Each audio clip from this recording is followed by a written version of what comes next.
Halo Satria Erlangga, Assalamualaikum warahmatullahi wabarakatuh. Kami hadir kembali di Sakti Menerangi episode ke-12. Setelah cukup lama kita tidak lama bersua, akhirnya kami kembali karena beberapa waktu lalu kita semua tentu masih dihektikkan dengan kegiatan PIMNAS ke-34. Kami minta maaf untuk hal itu dan sebagai gantinya sudah kami sediakan beberapa episode Sakti Menerangi di beberapa waktu ke depan. Jadi tetap stay tune ya. Seperti yang kita tahu, pada akhir bulan lalu UNES Erlangga berhasil meraih peringkat keempat juara umum di ajang PIMNAS ke-34 yang dituan rumahi oleh UNES Sumatera Utara. Wah, tentu sebagai Satria Erlangga pastinya udah bangga banget ya dong dengan kita berangkat ber-19 tim berhasil meraih penghargaan pada kategori presentasi sebanyak 4 medali emas dan 1 medali perak dan 1 juara favorit.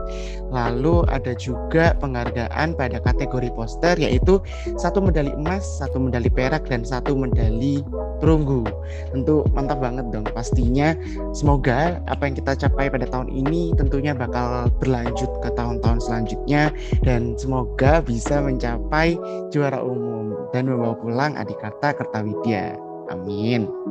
Sebelumnya kenalin, aku Ryan yang merupakan staf divisi Medinfo Garuda Sakti. Di sini aku nggak sendirian, aku bakal ditemenin oleh narasumber utama kita yang akan menceritakan tentang pengalamannya menjadi kontingen PIMNAS ke-34, yaitu Rafida Mumtaz yang merupakan staf dari divisi PKM Garuda Sakti. Oke, halo Rafida. Halo Ryan. Halo, gimana kabarnya Rafida? Alhamdulillah setelah habis PIMNAS itu ya.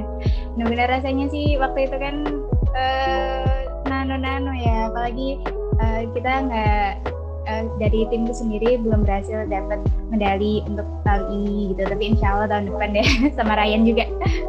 Amin, insya Allah. Bismillah ya, bareng-bareng. Oke nih, mungkin Rafida bisa perkenalan terlebih dahulu sebelum kita masuk ke cerita-cerita tentang PIMNAS ke-34.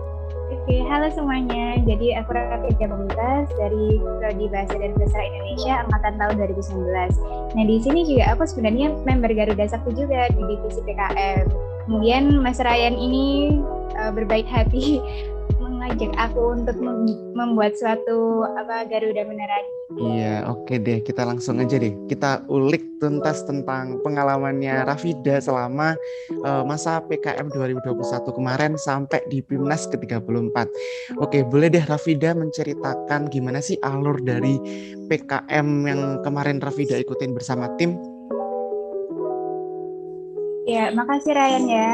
Jadi untuk alur PKM sendiri itu secara umum bakalan dimulai ketika teman-teman mensubmit proposal PKM. Nah, dari proposal PKM tersebut nanti akan dimasukkan ke fakultas, kemudian bakalan diserahkan ke universitas, kemudian bakalan disortir lagi di tingkat universitas, kemudian sampai sekitar 800 proposal, kemudian baru diajukan ke pusat. Nah, dari pusat kemudian baru disortir kembali dan kemudian ditemukan proposal-proposal dari universitas yang lolos pendanaan.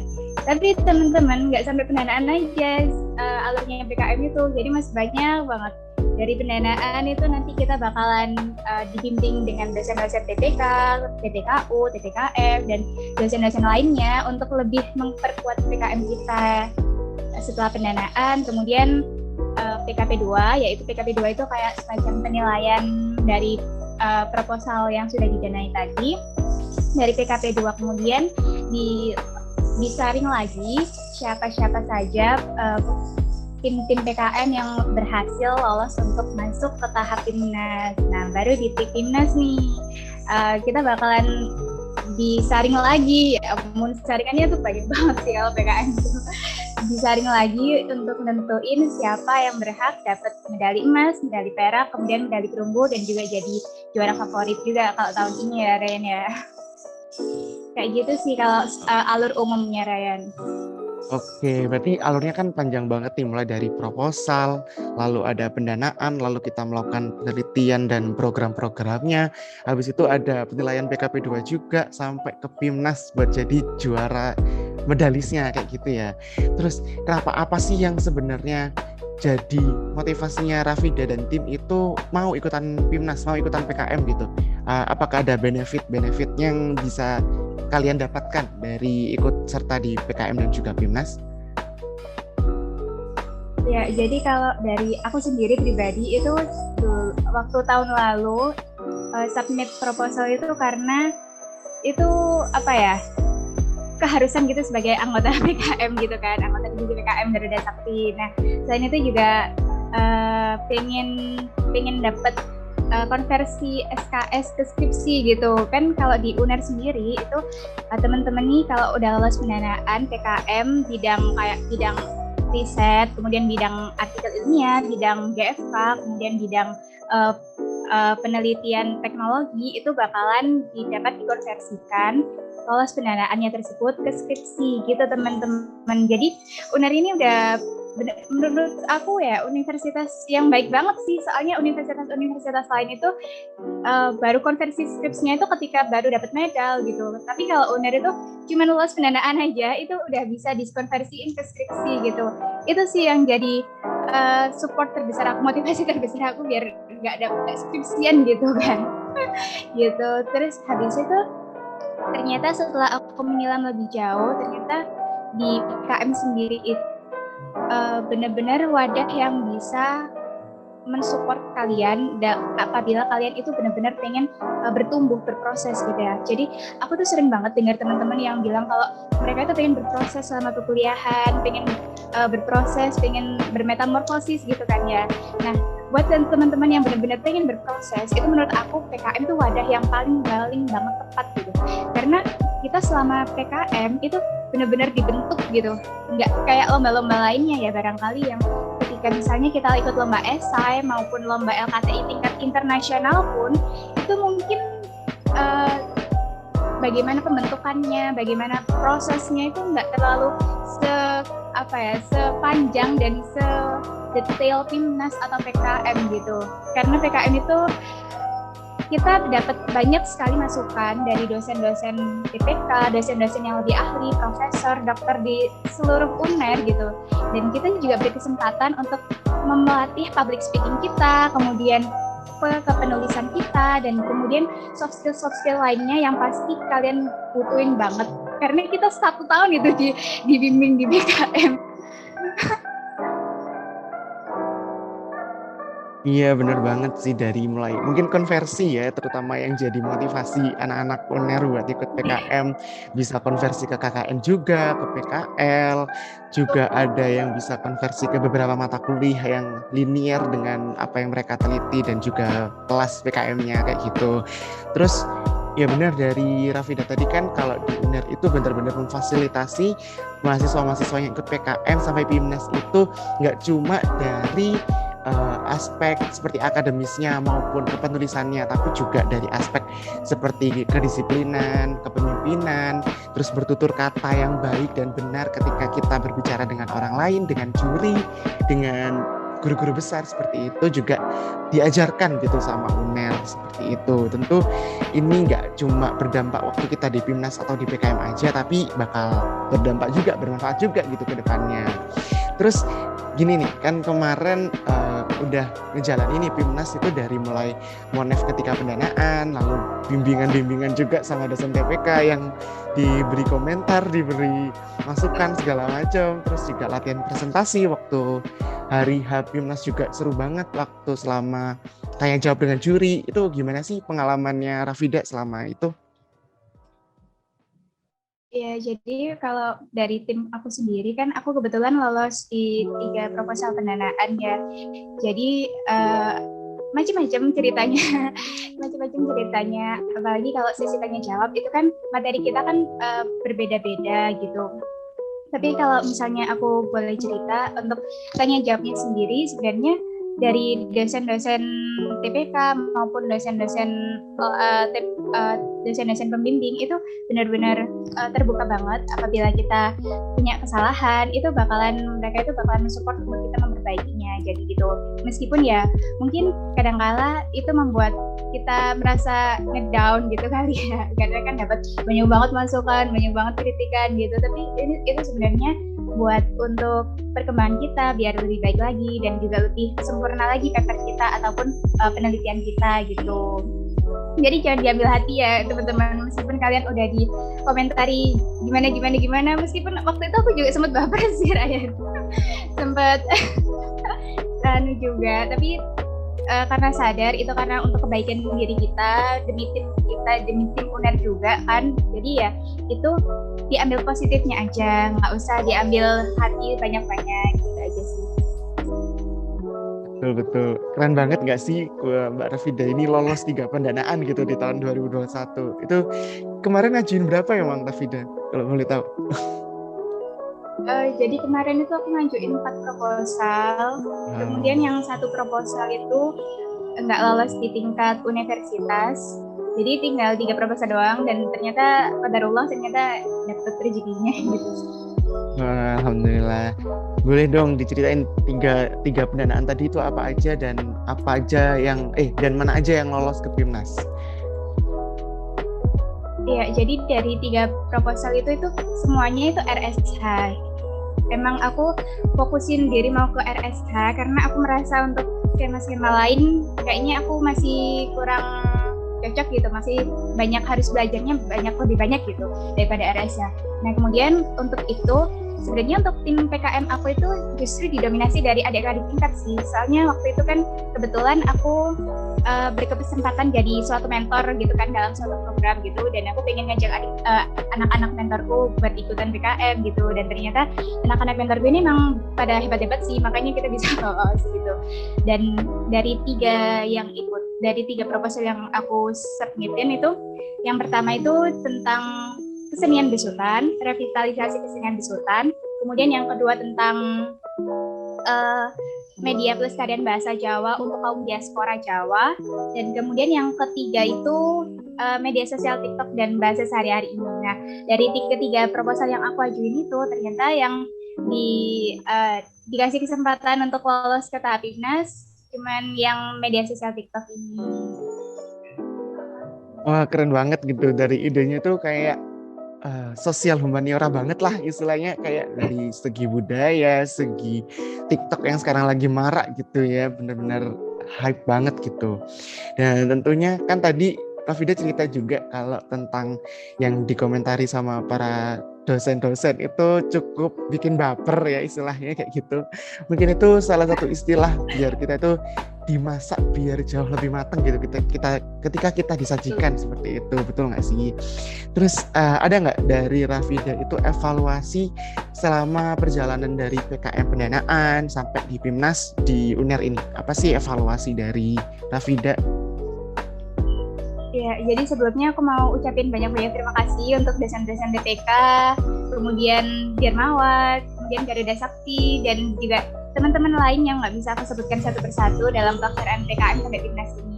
Tapi ini sebenarnya udah bagus banget sih, karena aku melihat proses luring ke daring ini kan benar-benar hektik kan ya, sulit kan ya. Nah, tapi semua pihak di UNER itu benar-benar bisa untuk mengcover masalah-masalah tersebut dan menyelesaikannya dengan baik banget. Apalagi pelaksanaan monefnya itu benar-benar bagus banget dibanding tahun lalu gitu. Apalagi kita juga bisa dapat sebagai juara keempat gitu kan ya dari tahun ini. Suatu perolehan prestasi yang sangat-sangat gemilang gitu. Tapi barangkali untuk kedepannya apabila misalnya nih aku boleh kasih saran tentang pelaksanaan PKM sampai PIMNAS biar kita dapat hasil yang lebih maksimal dan sempurna lagi, mungkin aku kadang-kadang tuh ketika di PKM atau ketika menjalankan PKM itu merasa kalau misalnya ada beberapa skema PKM yang kurang mendapatkan apresiasi lebih gitu. Misalnya maksudnya kayak aku percaya semuanya itu dikasih support yang sama, cuman ada beberapa skema yang barangkali itu masih masih kurang dilirik gitu dalam tanda kutip gitu ya. Jadi kayak misalnya nih, kadang-kadang aku sendiri kan sosial humaniora ya, mungkin ini perasaan aku aja karena aku juga ngalamin ini. Kadang-kadang itu kayak karena banyak banget ya dosen TPK kita yang berasal dari rumpun saintek, mungkin kemudian di satu sisi akhirnya kurang memfokuskan untuk ke rumpun sosial humaniora gitu. Jadi mungkin kalau misalnya aku boleh saran nih, kedepannya bisa untuk dosen-dosen dari sosial humaniora itu bisa dilibatkan lebih banyak lagi gitu. Jadi teman-teman yang dari rumpun sosial humaniora ataupun dari skema sosial humaniora itu dapat masukan yang benar-benar bulat gitu loh. Jadi masukannya itu bukan dari berbeda rumpun, tapi dari rumpun yang sama, sehingga penyelesaian kemudian kayak masukan-masukannya itu lebih terstruktur sesuai dengan rumpunnya, keahliannya masing-masing gitu sih Ryan. Ya berarti mungkin perlu diperbaiki di situnya, mungkin ya kayak memperbanyak tenaga dosen dari sosial humaniora, terutama kan yang kemarin dikoreksi sama Rafida itu di sosial humaniora yang kurang begitu banyak atensinya gitu dari dosen-dosen TPK. Mungkin ini bisa jadi masukan anak-anak divisi PKM kali ya, mungkin yang lagi nonton juga mungkin bisa dipertimbangkan lagi gitu ya buat memperbaiki ini biar kita tahun depan bisa jauh lebih baik lagi. Oke, untuk yang terakhir nih, harapan dari Rafida buat Pimnas atau ya. Dikit nambahin sih tentang yang Ryan tentang RSH. Jadi tapi aku juga paham sih, maksudnya ini masalahnya bukan cuma di dosen aja gitu, karena teman-teman kita yang dari sosial humaniora itu sedikit banget yang mau ikutan. Jadi untuk semuanya ya, dari kampus B terutama ya, FISIP, FEB, FH terutama, FIB juga, itu psikologi dan rumpun-rumpun sosial humaniora lainnya, itu mohon banget partisipasinya agar bisa mengikuti PKM dengan skema sosial humaniora maupun skema-skema lainnya, karena emang kita dapat mahasiswa yang masuk proposal di fakultas sosial humaniora itu cukup sedikit gitu, jadi proporsinya memang nggak seimbang sih dari awal saintek sama sosial humaniora. Karena itu teman-teman yang semuanya dari sosial humaniora ini terutama banget ini kesempatan bagus buat kalian, karena PKM RSH sendiri itu buat di UNER masih belum banyak yang dapat medali gitu, dibandingkan dengan skema-skema lainnya gitu. Jadi please banget buat kalian semua di tahun ini harus banget ikutan PKM RSH, terutama yang dari sosial humaniora. Betul banget. Oke, berarti nggak cuma dari dosen tapi juga harus dari mahasiswanya yang harus banyak aktif untuk ikut PKM gitu ya, terutama RSH yang masih kurang gitu dari Rafida. Oke, yang terakhir tentang harapannya Rafida nih buat proses PKM tahun depan sampai Pimnas selanjutnya gimana? Iya, kalau kita lihat dari PKM yang tahun ini sebenarnya udah bagus banget ya, tapi aku merasa pasti UNER itu bisa lebih bagus lagi dari ini gitu. Apalagi tahun besok kita kan di Jawa ya, dan yang kena UNESA bukan sih ya? UNESA ya yang kena. Nah itu kampus tetangga kita banget tuh. Jadi jangan sampai kita kalah sama tetangga sebelah gitu. Jadi harapan aku untuk pelaksanaan PKM UNER tahun selanjutnya, aku harap UNER bisa benar-benar manfaatin momentum ini, karena ini kan dalam lingkungan yang sama ya, sama-sama di Surabaya, sama-sama di daerah juga ya gitu. Jadi aku harap teman-teman meskipun kita nggak bisa jalan-jalan ke luar pulau ataupun ke luar kota, tapi aku harap teman-teman tetap punya semangat yang tinggi dalam submit proposal PKM kalian gitu, karena kalian itu adalah harapan dari kita semua, teman-teman sebagai pengurus PKM dan kemudian Dirmawa yang sebagai pengurus PKM gitu.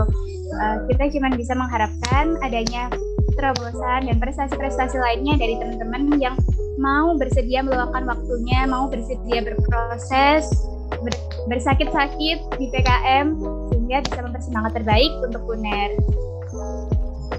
Wah pastinya dong, pastinya udah kita semua udah nggak sabar banget buat ngejalanin skema PKM 2022 yang akan datang besok, dan tentunya kita harus jadi yang lebih baik di Pimnas ke-35 yang denger-dengar mau diadakan di UNESA. Jadi tunggu apa lagi Kesatria Erlangga semuanya, yuk kita jangan lupa kalian daftarkan proposal PKM kalian di Badan Keilmuan dan fakultas kalian yang nantinya akan diikutsertakan dalam skema PKM 2022. Yaudah rame-rame kita bawa pulang piala bergilir Adikarta Kertawidya ke Unis Erlangga. Oke, aku ucapin terima kasih banyak buat Rafida yang sudah meluangkan waktunya buat berbincang di Garuda Sakti Menerangi episode 12 ini. Semoga Rafida makin sukses ke depannya dan tentunya selalu sehat. Yang pastinya juga jangan lupa like, komen, dan subscribe, dan juga share ke teman-teman Satria Erlangga yang lain. Aku Ryan, pamit undur diri. Sampai jumpa di episode ke-13. Dadah!